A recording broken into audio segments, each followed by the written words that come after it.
When you're in education, we're talking about people, we're talking about growing people, whether they're teachers or children. And people aren't so very different wherever you are. If you're in Nambia or Oxford, all the sorts of skills I use at home about trying to inspire, motivate, redirect, refocus are the same ones. Practical issues are different. We're working in the Ashana region, the north. It's the area of lowest educational standards. The main issue is they're only 17 years out of independence. They were brought up under an apartheid system.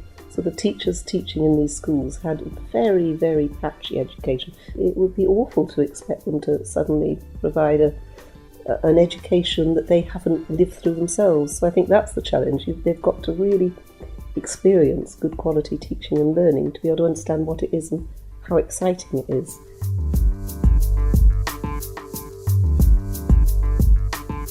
I see my job in a school in an area of acute deprivation as training staff. That's what I'm about really in the UK, is motivating, enthusing, encouraging and giving them new ideas, new ways of doing things. That's translated almost exactly into what I'm doing here. When I came, I knew I was here for a very short time and that working with individual teachers was not going to make much difference. The one single most important thing which would bring about the biggest changes.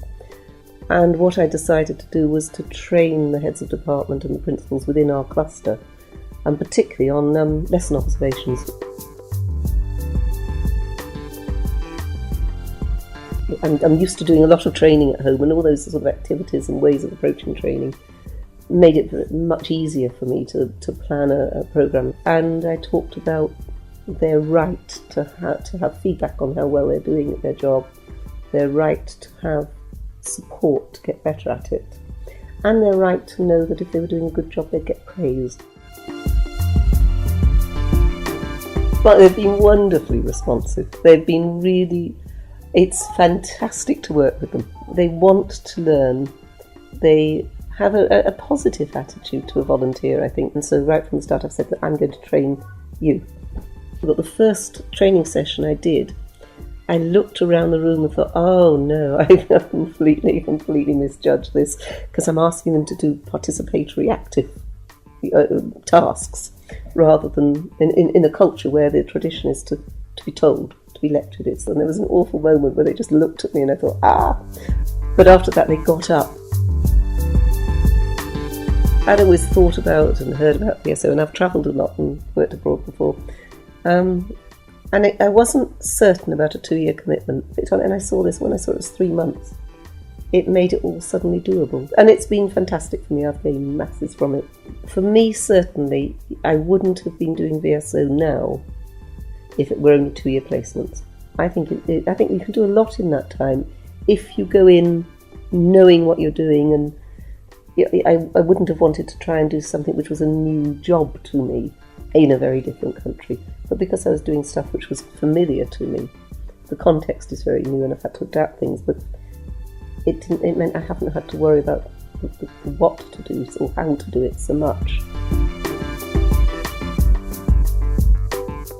All of the staff team, they've taken on different responsibilities, just small ones sometimes, but they've learned they can do it really without the head being there. I think it does improve their professional confidence and their ability to just get on and do the job without having to check all the time. And I think it's the assistant head, the coordinators, the office staff, the governors. I think they've all gained a lot from that. And I think it helps schools. I think schools with heads that have been there a long time, the danger is the same issue, isn't it? That the dependency grows. It's pushed me to the edge of my skills quite often. And that's great, that's why we do it. It's exhilarating, isn't it? When you're really at the edge of what you can do and you're doing things you're not quite certain whether you can, and when you find you can, it's a wonderful feeling. I haven't done anything for anyone. I haven't done anything to anyone. I've given them opportunities to explore and invited them to think about different things. And I think that's enabled them to do the thinking for themselves. And I think VSO is all about trying to build a culture where people will continue to grow and thrive without you. So I'm a catalyst for change. It's now up to us to continue with what Jill have started. If we continue, I think we are looking at a bright future. The school is going to improve.